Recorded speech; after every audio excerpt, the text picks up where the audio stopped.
पाकिस्तान 'ਚ पंजाबी कॉन्फ्रेंसां दे सब तो वड्डे नैटवर्क पंजाबी नैशनलिस्ट फोरम वालों जी आयां नूं। बलूचिस्तान में चूंकि पंजाबियों की शनाख्ती कार्ड देख के ही गोलियां मार दित्तियां जांदियां ने, इसलिए पंजाबी कौम लई इस वक्त सब तो वड्डा मसला यही है कि बलूचिस्तान के पंजाबियों के बच्चों का मुस्तकबिल तबाह होने तो किद्दां बचाया जाए।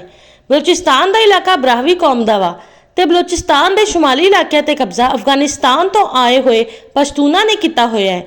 जबकि बलूचिस्तान के जनूबी इलाकों ते कब्जा कर्दिस्तान तो आए हुए बलोचा ने किया होया है। बलूचिस्तान के पश्तूना ते बलोचों का मौकफ है कि बलूचिस्तान उत्ते पंजाबियों का कोई हक नहीं है, इसलिए बलूचिस्तान में आबाद पंजाबियों को बलूचिस्तान में समाजी, मुआशी, सियासी ते इंतजामी हकूक के लिहाज नाल नज़रअंदाज किया जाता है, जिसकी वजह तो बलूचिस्तान में आबाद पंजाबी दूसरे दर्जे बल्कि तीसरे दर्जे के शहरी की हैसियत नाल जिंदगी गुजार रहे हैं। चूंकि मुस्तकबिल में भी बलूचिस्तान में आबाद पंजाबियों को समाजी इज्जत, मुआशी इस्तेहकाम, सियासी हकूक, इंतजामी इंसाफ ते जान माल का तहफुज मिलन के इम्कान नहीं, इसलिए बलूचिस्तान में आबाद पंजाबियों को बलूचिस्तान तो वापस पंजाब लिया के आबाद करना जरूरी है। इस वेले सूरत हाल यह है कि जिन्ने पंजाबी बलूचिस्तान के इलाके में रहंदे ने, इस तो ज़्यादा बलोच पंजाब में रहंदे ने। जिन्ने पंजाबी बलूचिस्तान के पश्तून इलाके में रहंदे ने, इस तो ज़्यादा पश्तून पंजाब में रहंदे ने। बल्कि इस वेले पाकिस्तान का वजीर आजम भी बलूचिस्तान का पठान है।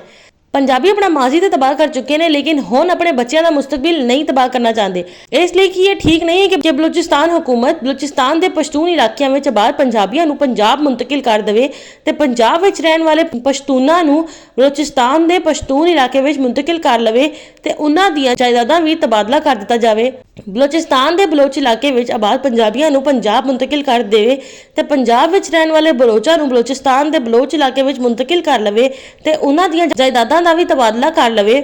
ताकि बलूचिस्तान में आबाद पंजाबियों को पंजाब मुंतकिल होने नाल समाजी, मुआशी, सियासी ते इंतजामी हकूक हासिल हो सकन